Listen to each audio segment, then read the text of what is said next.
In the beginning there was darkness. And then God said, "Let there be light." And there was light. God then created the oceans on the next day. Then God separated the oceans and formed land. God created trees and plants on the land. God saw that this was good, so he created animals to live on his earth. God wanted to make creations of his own image and likeness, so he created man.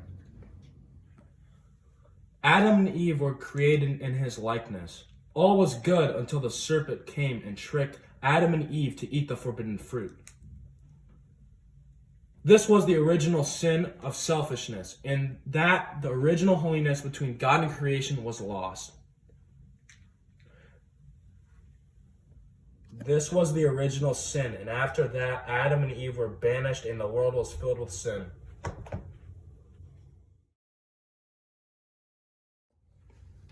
Cain and Abel were the children of Adam and Eve. They made sacrifices of their own to please God. They each made sacrifices and brought a sheep to God. God only takes interest in Abel. This makes Cain jealous, so he grabs a rock. Cain waits until the right time, and whack, Abel is dead. God is dissatisfied with Cain.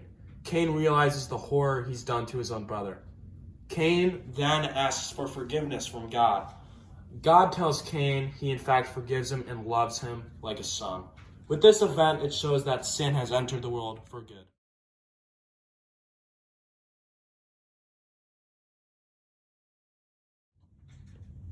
Moses, take off your sandals, for this is holy ground.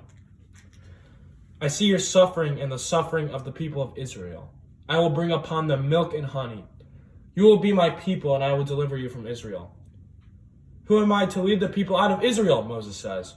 God then says, say to the Israelites, the Lord, the God of your fathers, the God of Abraham, the God of Isaac, and the God of Jacob, has sent me to you. The Israelites will then listen to you and together plunder the Egyptians.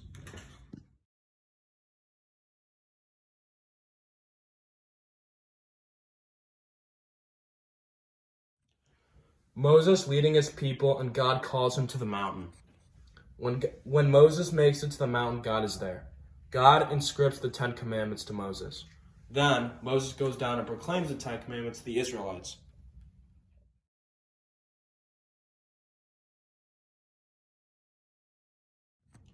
A young shepherd named David was spoken to by God. God said, "He will be the king of Israel, and his descendants will rule for generations." David is then met with a new task to face the fierce warrior Goliath. David musters all of his strength and walks into the field to battle Goliath. He prays to God, and with that, he throws a stone and kills Goliath. With this action of him killing Goliath, David proclaimed he was the king of Israel as he held up Goliath beheaded.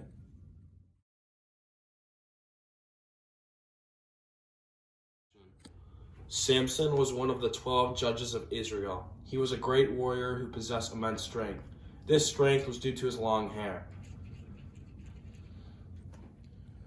Samson was causing problems for the Philistines, and his lover Delilah betrayed him by cutting his hair, causing him to lose his strength.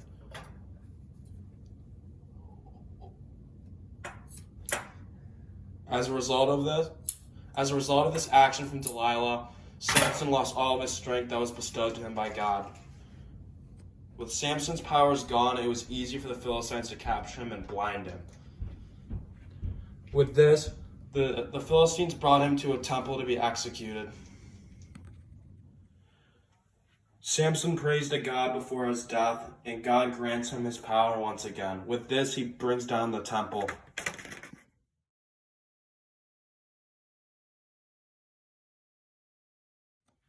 Isaiah prophesied about the coming of the Messiah in his story of the suffering servant.